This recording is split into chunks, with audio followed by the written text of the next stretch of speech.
Good day. Welcome to part 1 of section 2 of the Beef Cattle Breeding Limited online lectures.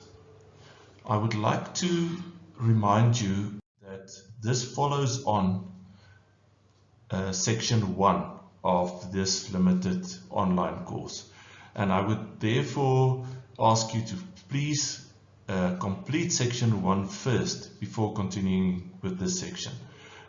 In many a times there are questions asked on how breeding value predictions work, how can blub take out the environmental effects or the variation in environmental effects, what is the role of a pedigree in predicting breeding values, and so on. And that's all dealt with in section 1. So there should be no questions at this stage about the validity of the methodology used in prediction breeding values. So please complete section 1 first before pursuing to section 2. So in this part of the course, we will be looking at the practical selection and breeding of beef cattle. So this is very important that obviously once you know what the methodology can do, what a farmer or a breeder must do to enable the accurate prediction of the genetic merit of his or her animals, then obviously you must use this tool to the greatest advantage, and this is what this section of the course is all about. So just to give some very good perspective of where this all fits in, we know that in animal breeding we deal with different traits or properties of animals or the performance of animals, and this is again performance in a very broad sense. It also will include traits and properties such as reproduction performance, longevity, efficiency measurements, and so forth. So it's performance in the wider sense.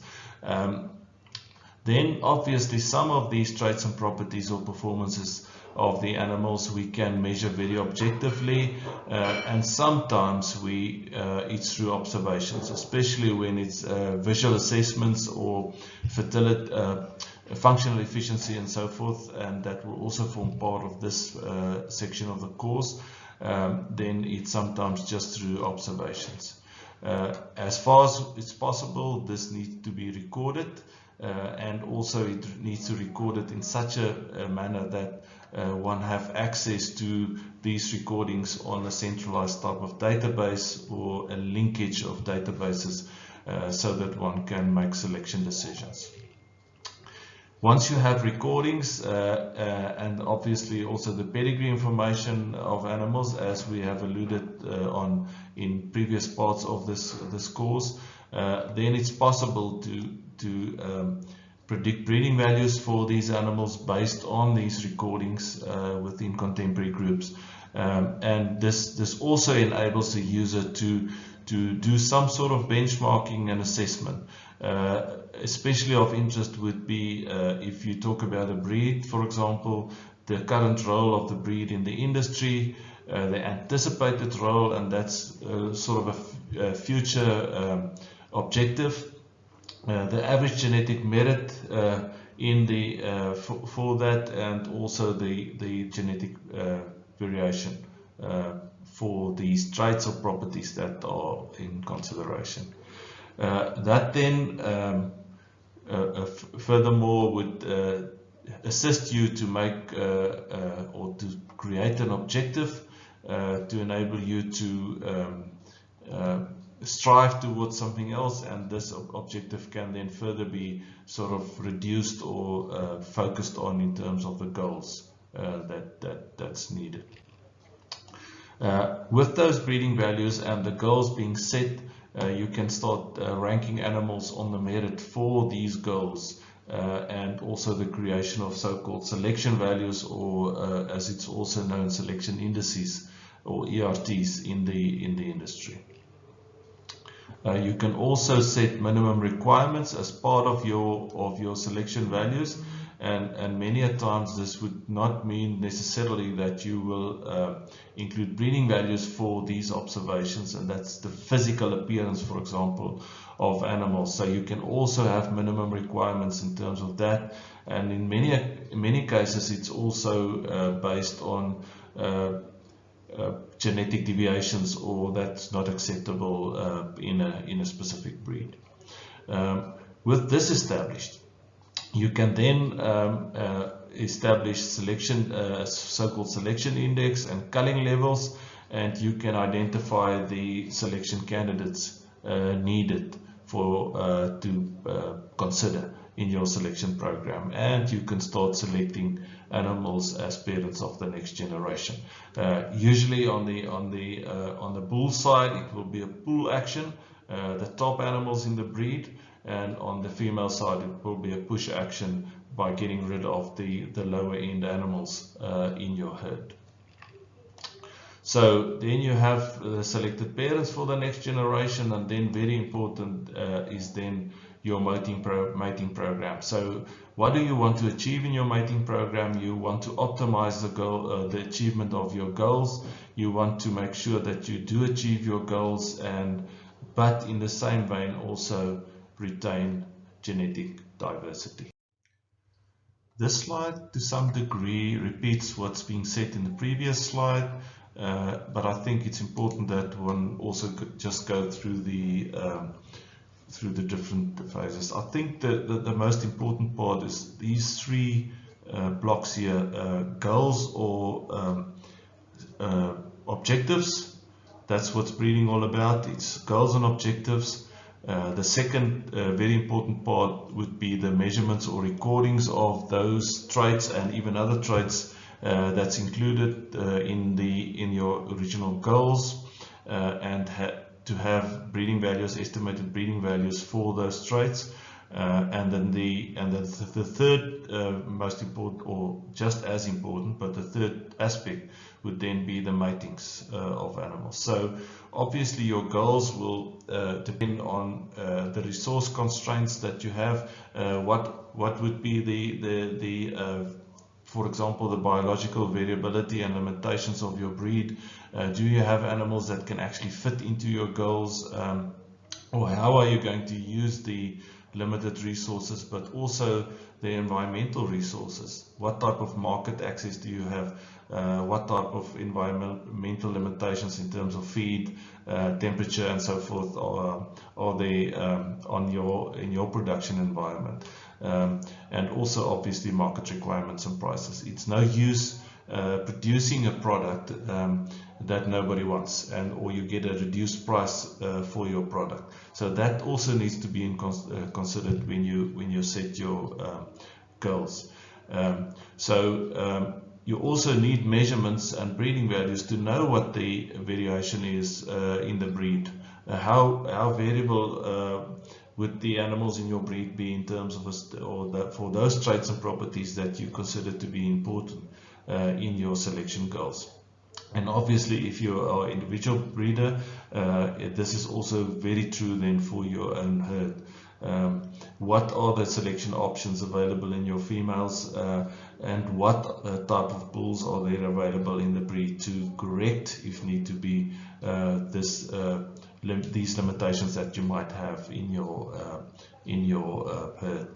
Obviously, when you use genetic merit predictions like blood, you can scan the whole breed and even the world if need to be to get the right bull. Whereas in the olden days, where you only limited yourself to recordings within your own environment and within your own herd, you have a lot of limitations. You never knew whether a bought-in bull, for example, will really enhance those properties in your females. So this is then important then to set selection values or indices, and to set criteria, and also maybe include, definitely include visual criteria in your decision making.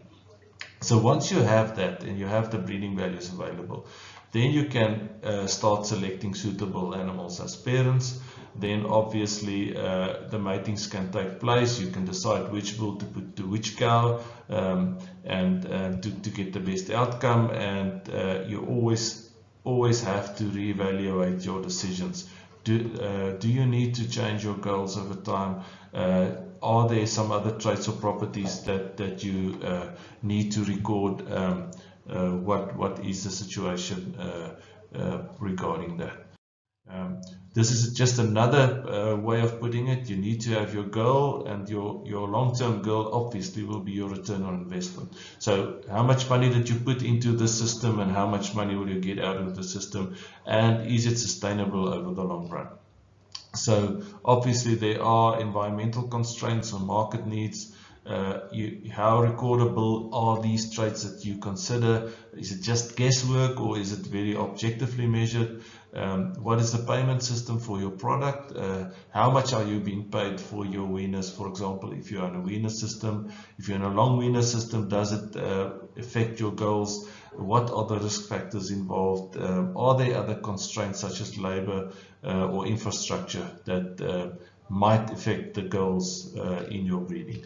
Then you set your objectives and criteria. As we've mentioned, you need genetic merit prediction of the animals, because the environmental variation is then being dealt with in your genetic merit, and for that you need pedigree information, performance information, and then likely also genomic information of the animals considered.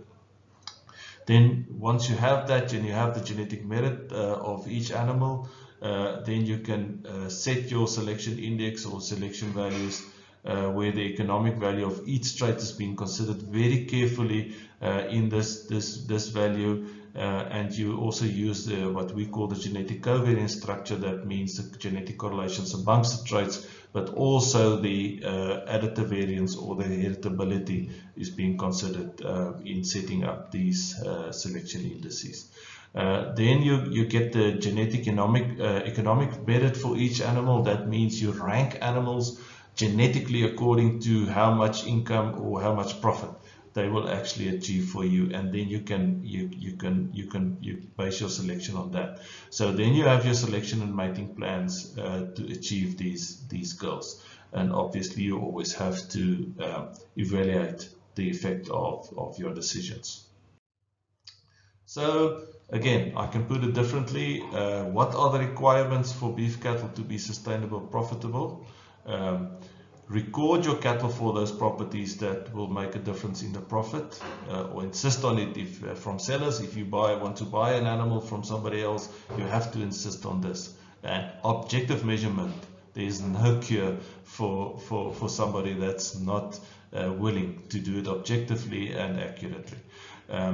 Then you put animals in order of profit, and keep the best of those as parents for the next generation, and then obviously mate the right animals to make more money now and in the future. So it needs to be sustainable.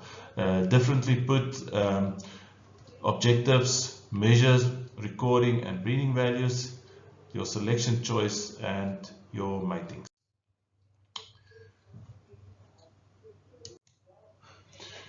This slide depicts the possible differences that there can be in terms of focus and goals in the value chain or different segments of the market. On the left-hand side, I listed all these traits and properties that could be of importance in terms of selection criteria. So the first one, obviously, in most cases, especially from your primary producer of red meat or of beef, in this case would be female reproduction and reconception, then longevity and survival of your breeding animals, mothering ability, or milk as we call it in industry in terms of genetic merit, pre-weaning growth rate, that would be up to, let's say, about 7 months of age of a calf, and its inherent growth rate, post-wean or finished growth rate, post-wean growth efficiency, that deals with the intake relative to the outputs in terms of an animal's growth, dressing percentage, meat and quality, carcass quality, and mature weight or maturity type of animals. And you will see in terms of a weaner production system, where the real emphasis lie would be first on fertility, what we call the fitness traits, and longevity and survival. So these ones in brackets will depend on the type of production system, but also in terms of reproduction, for example. So if you have very high reproduction rates, then in certain cases longevity or survival will be less importance, as in those cases where you have a problem with reproduction. If you have 100 cows and you are able to raise 99 of those from each 100 cows 99 offspring, then you have adequate numbers to replace those females that are not performing well. But if you can only raise 60, then you have a problem. Then survival or long-term survival could be more important. Mothering ability, milk, how well they look after their calves, pre-weaning growth rate. You can see these are all very important properties or traits in a weaner production system. Post-weaning growth is mostly important in terms of reconception or first conception of young females and growing out well, and the same with post-wean growth efficiency. If you sell your calves at weaning age, you don't care anything about dressing percentage or meat or carcass quality, because that I wouldn't say a problem, but that then becomes more important further up in the production chain. And usually in this case you want a smaller type of animals, even if you reduce the size by your practices on the farm, by making females younger, so that they don't grow out as big, and then influencing their maintenance requirements. Whereas in a feedlot situation, they usually favor more late maturing animals. You will see just on the extreme then, all the growth efficiencies are very important. Dressing percentage is a big determiner of profit in a feedlot. It's amazing what the difference it could make just by 1% dressing percentage in a feedlot situation. And then obviously where the feedlot will benefit from meat and carcass quality, where they are being paid for differences in qualities. You can just read the slide in between, but basically ox system where you sell oxen, more mature animals, you will see there's a little bit of a less emphasis on the fertility side, and the growth side becomes a little bit more important. Whereas if you buy in weaners and you try and finish them on pastures, you will see that the growth aspects also will be more important, and you're looking for a more medium framed type of animal in this instance. This is just a general slide to emphasize the practicality of what's happening, and it's not just in South Africa, it's in the rest of the world as well. You have the seed stock producers or stud breeders at the top, and you have genetic merit flowing down to commercial farmers, and amongst themselves the stud breeders or the seed stock producers will also exchange genes in terms of buying in animals from each other, but the requirements in terms of what the market wants comes from the commercial sector. So in many cases there's some, I would say, insults being directed at stud breeders to say, but you're not producing the right animals that we need. We need different types of animals, and the market should dictate. I mean, if that is in fact the case, then obviously the market should dictate, and the best prices should be fetched for the animals needed by as parents of the next generations from commercial farming. Okay, so just a little bit of background. We know that breeding of cattle has become very specialized. In our case, in Studbook's case, we have many breeding values available, up to 26 traits for some breeds are available. So there's a wide choice from a breeder and a buyer of animals to make a decision as to what animal will suit that the person's herd best. And this varies from calf growth, post-weaning growth, cow traits, all the cow traits we've mentioned, also in terms of fertility, conformation traits, fertility, or the wide range of fertility traits, and carcass traits.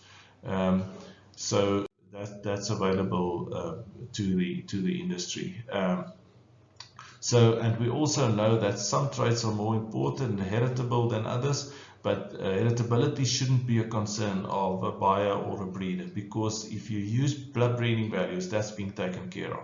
Remember, if you go back to the first part of this course, that's also being added in the prediction of breeding values.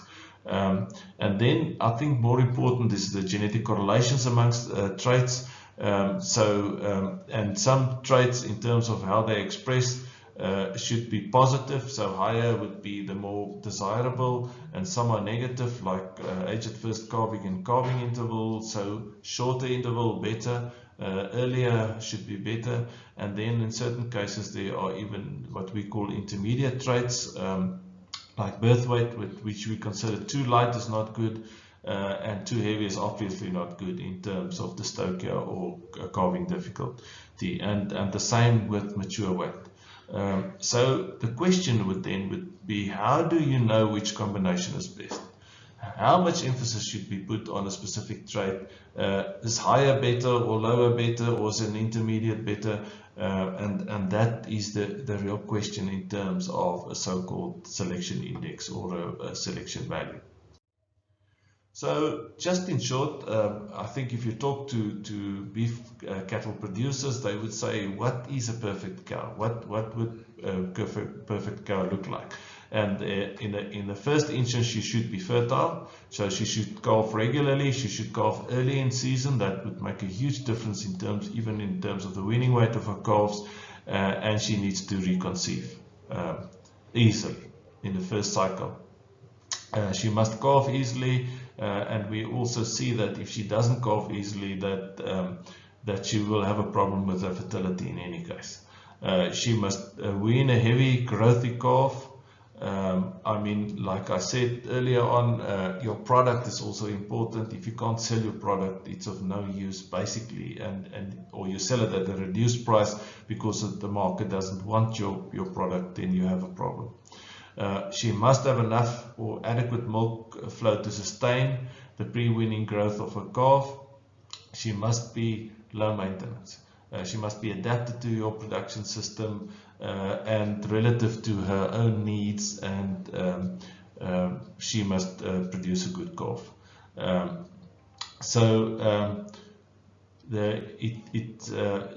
The market should actually then would say, this is the type of bull calves that we want to buy, and this is all basically then what's being included in the so-called cow value that's made available to breeders and buyers of animals. So the cow value consists of some different traits, and there's also some sub-values. The first sub-value, then very important, is calving years. And remember that although you have one trait or measurement, you have two different traits that you get breeding values for, namely birth weight and maternal birth weight, and that's then put into a value in terms of calving years. There's a lot of debate about weight being put into this and not the actual calving years. The big thing is that over 70 to 80% of the variation in calving difficulty is caused by birth weight, and then the others follow. And that's why this is so important in terms of calving years. And then pre-weaning calf growth, milk or maternal ability, and then mature weight as the primary contributor to cow maintenance, but also a little bit of the contribution of milk. So cows with higher milk production have higher maintenance requirements, and that's why that's also taken care of in the maintenance of the sub-value in terms of cow value. And then fertility, obviously, age at first calving, calving interval, and longevity are all contributors to the fertility contribution of cow value. These are just some of the examples for different breeds, how much these would count in the cow value. So generally, the fertility and calving ease will be by far the biggest chunk of the contribution in cow value, and you will also see maintenance will count for a specific part of the differences in cow value, calf growth, and milk. So if you see a cow value and you want to compare animals genetically, remember these are genetic values, economic genetic values, then these would differ from one breed to the next. So in certain breeds, more emphasis will be put on fertility and maybe less emphasis on calving ease because it's not a problem in their breed. In other breeds, there will be more emphasis on some of the other factors contributing to the more profitable cow. This slide depicts 5 different animals with exactly the same cow value. You will see 120 breeding value indice points, so that's 20 breeding value index points above the breed average. So these are the top animals, or some of the top animals in the breed with exactly the same cow value, and we'll get to that later. That's basically a rand per hectare value, but you will see that they got there differently.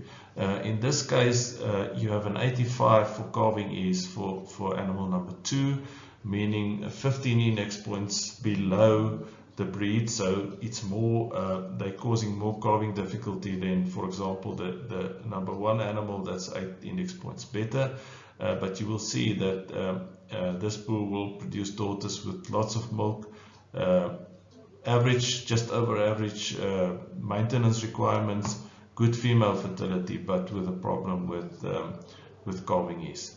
If we just compare this animal to the number 1 animal number 1, you will see no problems with calving ease. In fact, actually easing of calving ease.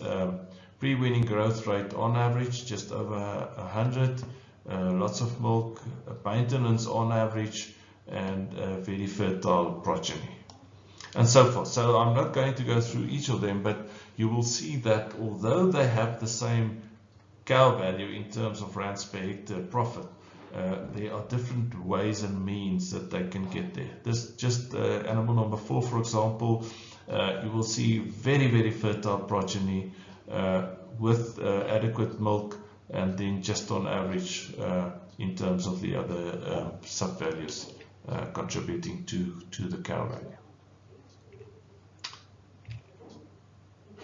So you can see that's the same, but there's a variation in the contributing sub values. How do we interpret cow value in terms of profitability? So if I was able to rank all the farms in the country in terms of their profit per hectare, we will get that sort of normal distribution. So most of the farms would be close to the mean on average, and some farms will it's much more profitable to produce beef from them on the extreme end, and then obviously some farms on the lower end. So you have less profitable environments and you have more profitable environments to produce beef. So if you have 2 bulls and you have this bull producing progeny at this lower end of the scale of being less profitable, you see you will have a variation in its progeny in terms of profitability per hectare. So if the same bull produces progeny in a more profitable environment, you will also have a variation around the mean. Obviously, on average, these animals will be more profitable than those animals, but you will see a variation around the mean. If you have a second sire, and this is our high cow value sire, so he will produce more profitable progeny, So in the same environment, in this case, the lower end of the profitability spectrum in terms of farms, his progeny will be more profitable than our first bull with the lower cow value. And the same will then be true in terms of a more profitable environment in terms of that. So that's what cow value tells you. It tells you in the same environment, if you compare the progeny of two bulls, and remember the blood lectures, that's what it's all about. In the same environment, the more profitable, or the bull with a higher cow value will produce daughters that's more profitable in that specific environment. So irrespective of if you have a sow-fed or a sweet-fed farm, if you have irrigation or not in terms of pastures, or a specific year, a more profitable year or versus a less profitable year to produce your progeny in, the more profitable animal will generally produce progeny that's more profitable in that specific environment. Just to get back to all the breeding values that's available, this is an example from the logic system where you can look up an animal's breeding values, and you will see that here's the recordings and measurements, some adjustments in terms of that, how big the contemporary groups were when that was the evaluation was made. The actual blood breeding values in kilograms, for example, or in days, or in millimeters if it's shoulder height, and so forth. And then also the so-called breeding value index, where the 100 would be the breed average or of the active animals, and then the deviations from that. This is also being presented in a graphical form, the breeding value indices, where the 100 would be then the average of the breed. So for instance, in this case, for birth weight direct, this animal is 24 index points better, so that means lighter calves than the average of the breed, and so forth. So this is a visual depiction then of the breeding values that's available. This is just giving you maybe a better glimpse, a bigger glimpse of what's being presented on this that's available to breeders and users of the system. Studbook has also developed an easy way of assessing or have a quick assessment to make a decision as to which animals will suit best in your production system, and it's a so-called star system, where stars are being awarded based on the SAT values and the selection index values of the different traits. So as a basis, and this works on the standard deviation units away from the mean. So 100 would be the mean of the breed, and then as you progress further and further from the mean, you'll get less stars or half stars or more stars. So 2.5 to 3 stars is between a 90 and 110 index points in terms of breeding value indices, and then more and more stars going up with half stars up to 5 stars, where you have where an animal will be over 140 index points, and half a star if it's less than 60. So it's just a quick way of just sort of dealing with it, and just looking at the stars, you can immediately see where an animal falls, and then you can obviously zoom in on the actual values that you need to use. So this, you usually have then this normal distribution around 2.5 and 3 stars. This is just those animals that would not be awarded stars because of the low accuracy associated with the breeding value. So you obviously can't use those values to the same extent that those traits or properties are well recorded and well measured. So you will see a normal distribution around 2.5 and 3 stars in terms of average, and less animals with higher star ratings, and less animals with very low star ratings as well. So the question has basically been answered by myself now. If there's not enough measurements, you won't get stars. and even on the sub-values. For example, if you have a young animal without high fertility breeding values that of an adequate level of accuracy, then you won't get stars for it. If there's parentage information missing and so forth. And we also do it for statute proper animals only. So in certain breeds, as much as 22% of all animals might not receive star ratings for cow values. So in terms of selection, obviously the selection of bulls would be the most important part. We know it's the most expensive and important decision in that you have to make, and it will have a long-term effect in terms of the progeny in the herd, and obviously it has a huge impact on selection intensity, because you need fewer bulls.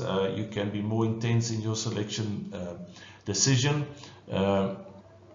You need to first evaluate your cow herd. It's of no use bringing in a bull that's of lesser genetic levels or lowest genetic levels than your cows.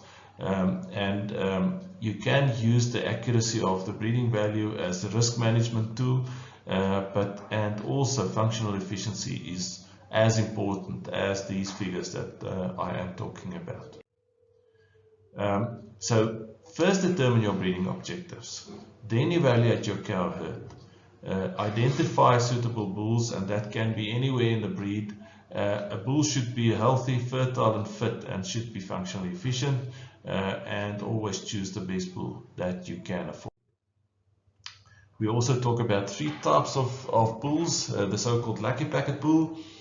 He looks good. He's a nice looking bull. He's muscular. He's got all the things that's available, or he can be very cheap to buy, but nothing is known of the bull in terms of breeding value predictions, or maybe something that the seller would tell you about the bull, but you just can hope for the best, but you never know. Then you can consider an older performance tested bull or an AI bull where everything is known, so the certainty is less, but the chances are very good that you will be of an average genetic level. And then the third option would also be to use a young bull from a well-established herd, performance tested herd, somebody that actually uses the figures and not downgrade the figures. The ancestors are known. He's a slightly higher risk, and he's much more safer than the Lucky Packet bull. In many instances, in many breeders' case, they will use the 2 bottom options. So you're about a good established breeder, or you're a good beef producer. You use some older bulls that you know everything of, you know what they breed like, but you also consider younger bulls, so-called venture sires, in your decision-making process. Another very important aspect then is you have to consider the genetic level of your own herd, and that brings you to comparing outside bulls or outside genetic merit of animals to your own herd. So in this case, we have a herd. That's the genetic level of the herd. You will see that this is a very good herd. For calving ease, they are already at 101 index points. For calf growth, pre-weaning growth, it's already 109. For milk, 103. So they above average for all these properties and traits.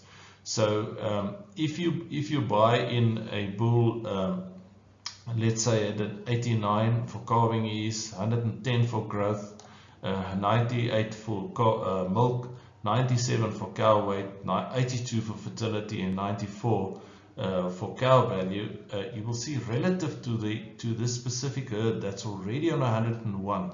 If you buy in 89 animal, it's actually an 88. So it's because the herd is already better than the breed. For calf growth, you will see this animal is 110 and herd is at 109. So he's 1 index point better than the herd. He's 110, the herd is 109. For milk, this herd is already at 103, and now they're buying in a 98 bull. That means relative to the herd, it's only a 95. For maintenance, This herd is 2 index points better, so the cows are a little bit smaller. This bull would produce progeny that's a little bit bigger, 3 index points bigger, or more, needs more maintenance. That means relative to the herd, it's only a 95. The worst part is on fertility, where this bull, in terms of his daughter's fertility levels, his breeding value index is an 82, and the herd is already at 104. So relative to this herd, he's only a 78. So it's very important then that each breeder or each beef producer must consider the genetic merit of his own females first before buying in a bull. So in selecting replacement heifers, the ideal herd should have a cow herd that's profitable, calves that should survive and grow well, that's well adapted to the environment, and bulls that will breed these cows and calves. This then brings us at the end of part 1 of section 2 of the beef cattle breeding value course, the limited online lectures in beef cattle breeding.